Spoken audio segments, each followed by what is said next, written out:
Oh, can't you see? We're running out of time. You gotta lose your mind if you think you're doing fine.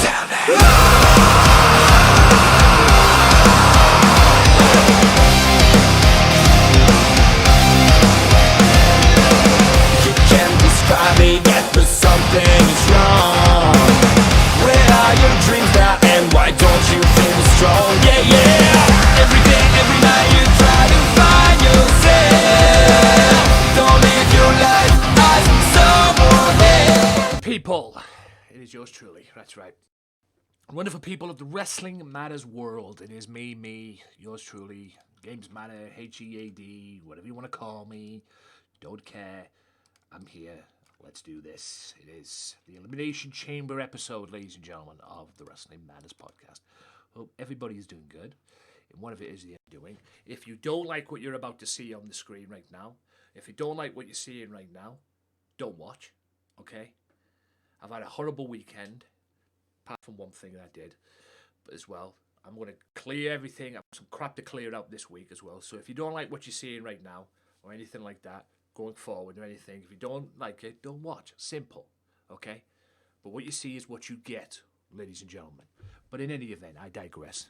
Let's talk what we always talk about on this podcast, and that is professional wrestling. Mainly the Elimination Chamber, since Elimination Chamber is this week. As of this recording, it is 19th. As of this recording. So with that being said, let's get the stuff going up. We'll go through the production. We'll go through the bullet points of Elimination Chamber pay-per-view, and then we'll discuss which one was the worst and which one was the best. But February 19th is the Elimination Chamber, and it will be here right now. It is the Elimination Chamber pay-per-view. Elimination Chamber, it is headlined by Goldberg, of all people, versus Roman Reigns. Don't ask. Just literally don't ask. And it's also got the Elimination Chamber match for the WWE Championship belt, the title. So yeah, previews. Go on to here. I imagine there's not going to be that much matches on. 2, 4, 6, 7. Ooh, I stand corrected. There is going to be some matches. Matches altogether so far. Maybe there'll be one more coming this week. I don't know. But the Elimination Chamber is Saturday, February 19th. It will be headlined by the WWE Championship match, the Universal title match as well. Probably the Universal title match will end up being last. But let's start with the Elimination Chamber match for the WWE Championship. It will be Austin Theory, AJ Styles, Bobby Lashley, the champion, Brock Lesnar, the guy who invoked his rematch clause, Seth Rollins, and Matt Riddle. So, from what I heard, the way I see this going, Matt Riddle was supposed to win, was one of the guys picked to win the Royal Rumble match, by the way, but obviously they clearly went with Brock. I genuinely think, I'm kind of hoping Brock wins this, because I would like to see title for title at WrestleMania. And that's, from what I'm reading on the internet, that's where they're going. From what I'm reading. It's a case of believing it when you see it. Do I think Bobby's going to walk out of here with WWE title? No. I would love to see AJ get something out of this. Austin Theory, I think Austin Theory will make an impact in the match. Would he win the match? No. Matt Riddle has potential to win this match. I don't know where they're going with Seth Rollins because of what happened at the Royal Rumble with him and Roman Reigns. That DQ match, that DQ finish, which, sorry, but made no sense. I genuinely believe, I think I'm going to go with Brock on this. If AJ wins, I'll be disappointed because AJ deserves something. Okay, AJ deserves to headline at least WrestleMania or compete for the championship as well. Maybe they'll go down that road with him. Should Bobby retain the title, maybe they'll have AJ win the match, the number one contenders match to face Bobby at the WrestleMania. which I wouldn't mind seeing, quite frankly. Although there has been an idea pitched in for AJ Styles, a dream match idea that's been pitched for WrestleMania with him and Edge. So I don't know on that one, but I'm probably going to think Brock Lesnar is going to win. I kind of hope he wins, and I know you're all going to bust my balls about this because, it's going to be Brock Lesnar and Roman Reigns. I think it's time to make this title for title. Let's make this title for title and have an undisputed champion. So I'm kind of hoping Brock wins. Yeah, that's my pick. Brock Lesnar to win as well. As for the Universal title match, let's go straight down to the Universal title match. Like I said to somebody at work, Roman Reigns defends against Goldberg. This match should have happened 2 years ago, but with the pandemic and Roman's illness, they had to pull out and everything, and it ended up being Goldberg and Braun Strowman, which ended up having Braun Strowman win the match. I think Goldberg's going to win this. No, I don't. Roman will retain. However, if Goldberg wins this, there's going to be even bigger riot than when he beat Bray Wyatt and everything, because everybody wants,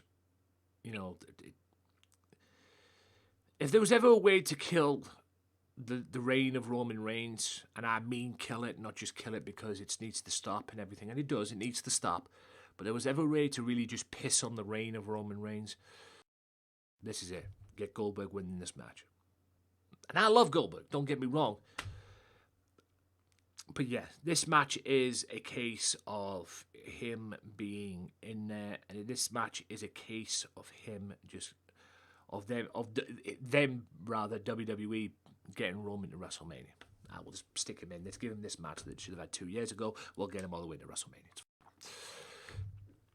However, if that's the case, if Goldberg wins this, there's going to be a hell of a riot.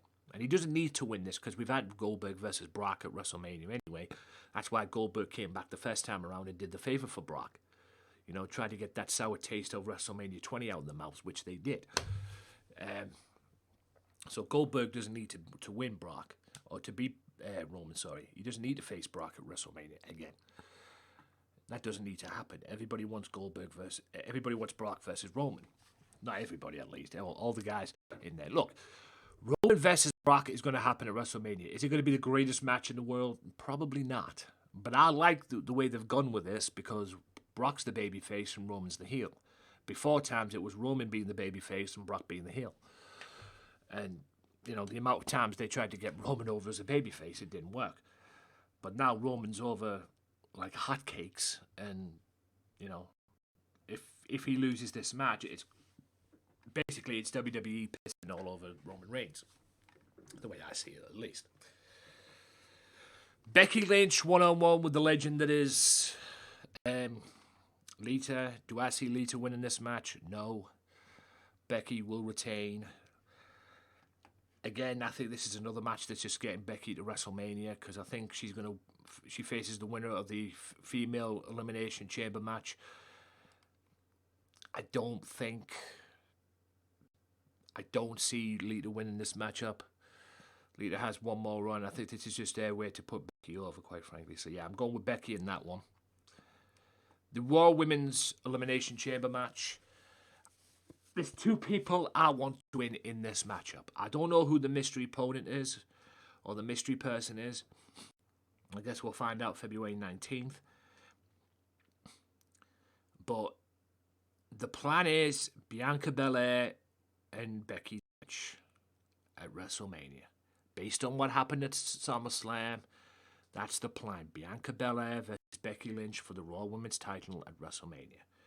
Although, if Bianca doesn't win it, let Liv Morgan win it. One of them two. Either one, I'm happy. Rhea Ripley, yeah.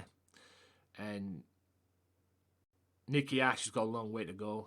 And Doudrop's got a hell of a long way to go after what happened at the Rumble with her and Becky. So she's damn sure ain't ready for that era, run yet. So we'll just see what happens in that respect. But yeah, Bianca Belair or Liv Morgan, one or the other. Madcap Moss and Drew McIntyre. This is going to be easy. Drew McIntyre gets his revenge. Force count anywhere match. McIntyre gets his revenge and just beats the hell out of Madcap Moss. It's just that simple. I'm Baron Corbin. Should he interfere? Yeah, but Drew McIntyre ain't losing this match as well. And I'll come back to Drew in a minute. Tag team match.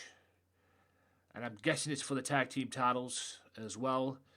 The Usos and the Viking Raiders, War Machine, whatever the heck you want to call them. I'm going for the Usos on that one. Sorry, Viking Raiders. I love War Machine.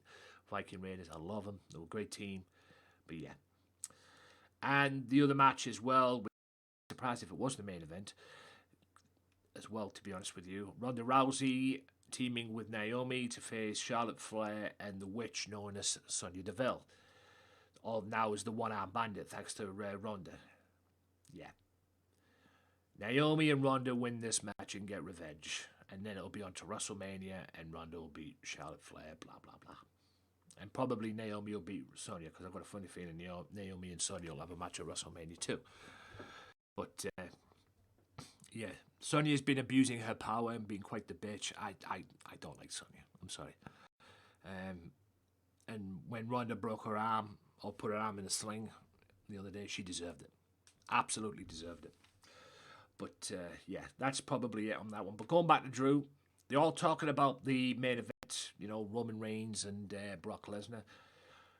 Drew came out and said it himself that he's not done with what's gone down with him and Lesnar and everything like that. So we may see a triple threat match at WrestleMania as well. Brock, Drew, and Roman.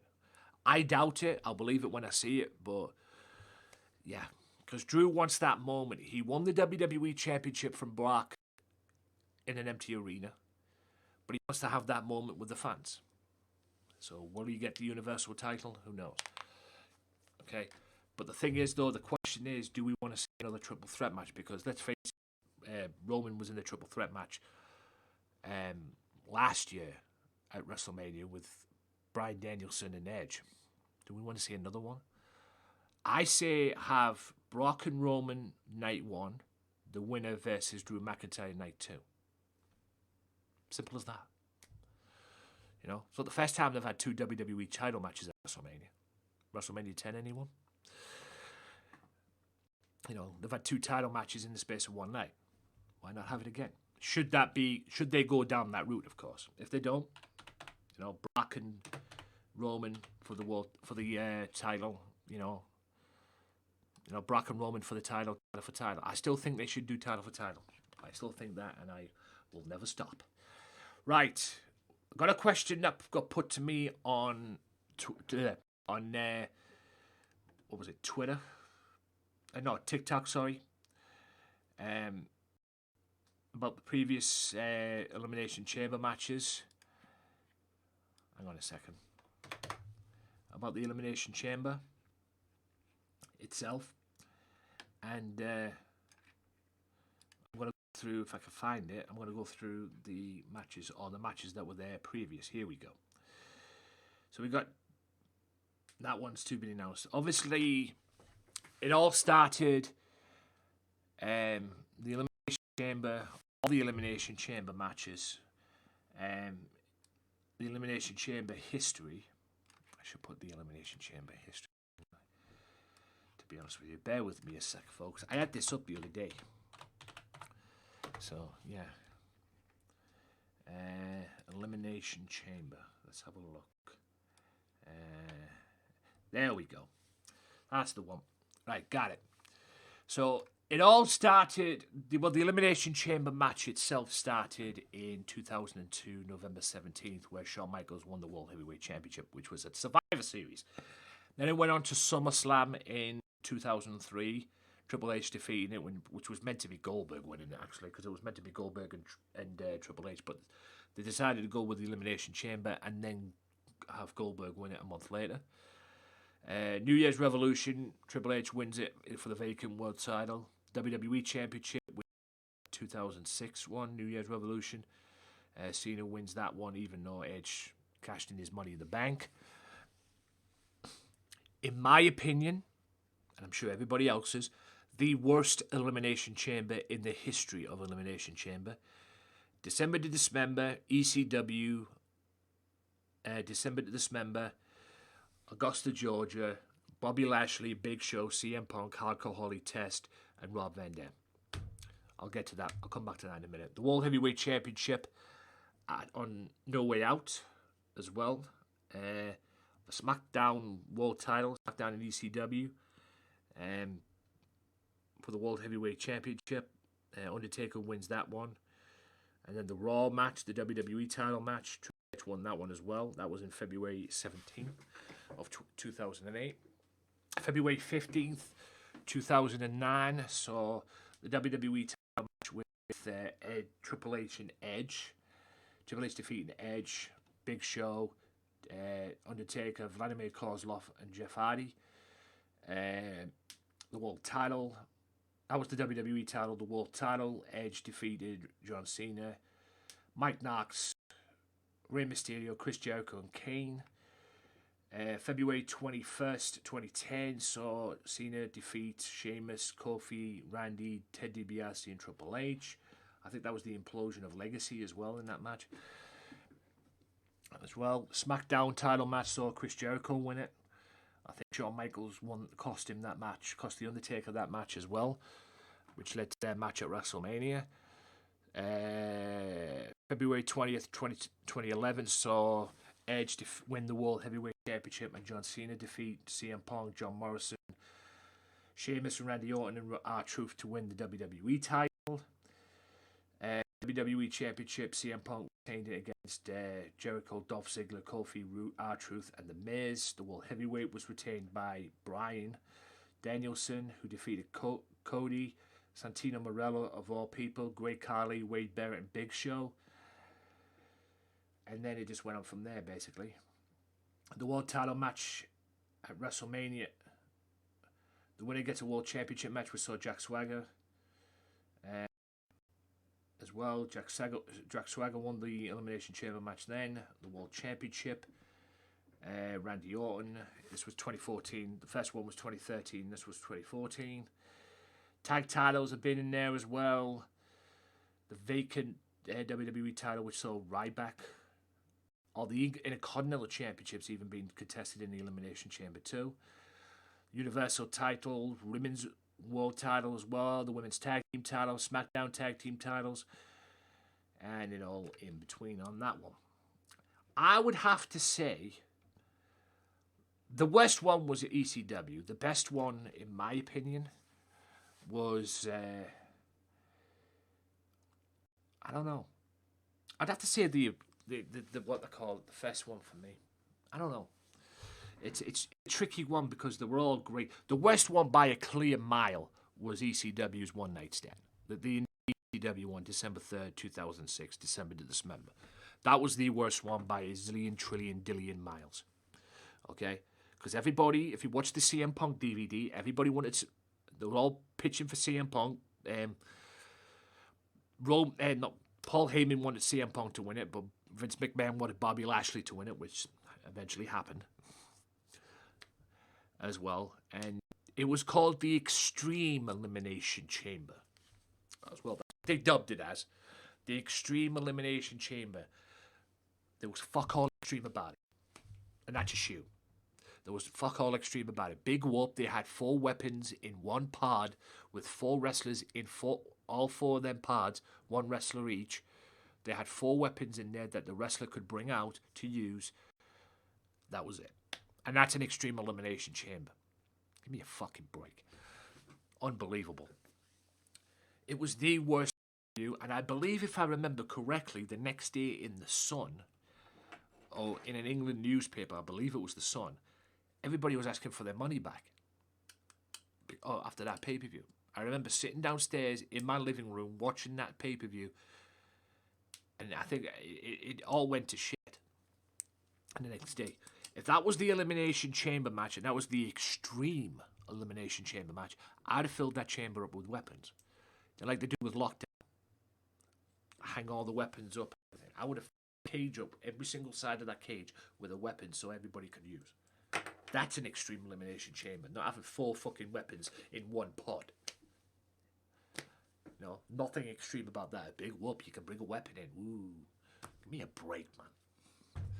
Nothing extreme about that Elimination Chamber, but Bobby Lashley ended up winning it. And in my opinion, that was the downfall of WWE ECW.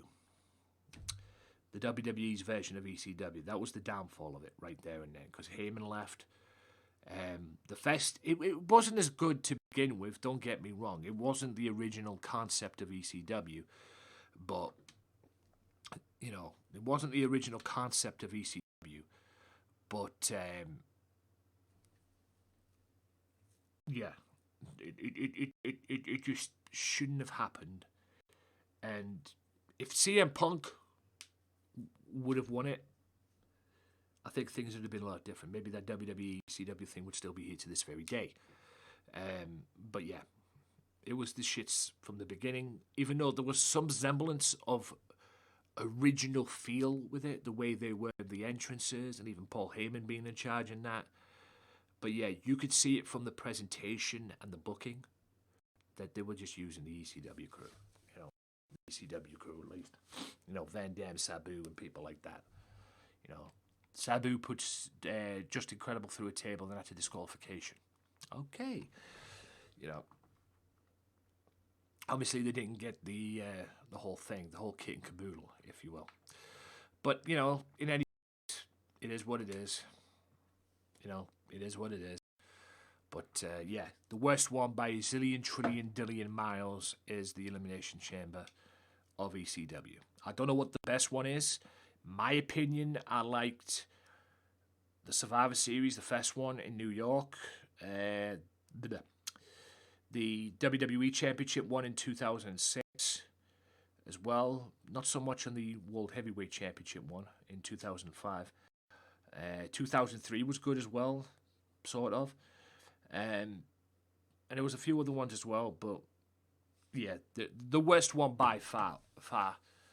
You know, every one of them's up for debate, but the worst one by zillion, trillion, dillion, quillion, zillion miles is the ECW, without a doubt. Okay, and if you think that was good, you're delusional. Sorry, guys, you are delusional if you think that was in any way, shape, or form good, because it wasn't. It literally wasn't. It was not good at all. Just my opinion. Right, guys, that's about it for this episode of the podcast. Thank you so much for tuning in. I will be back next week with a little topic that I'm going to discuss. Hulk Hogan heel turn. Now, we're not talking about the NWO Hulk Hogan, when he turned heel in 96 to be the Hollywood Hogan and everything. There was something that came to my attention on TikTok about Hulk Hogan turning heel. He wanted to turn heel at WrestleMania 6. Think about that. I'm going to go into an in-depth discussion about that next week, but think about that until next week. Hulk Hogan, what if Hulk Hogan turned heel at WrestleMania 6 in 1990? Think about that. More on it next week. I'll give you an in-depth discussion next week. Like, share, and subscribe. And remember, if you don't like what you're seeing right now, don't watch. Okay? It's as simple as that. Okay? This is what you get. What you see is what you get. I'm not an audio person. You're going to see this in the camera. If you don't like what's behind me or anything like that, don't watch. It's as simple as that. What you're seeing is what you get. This is a wrestling podcast. If you don't like it, it is what it is.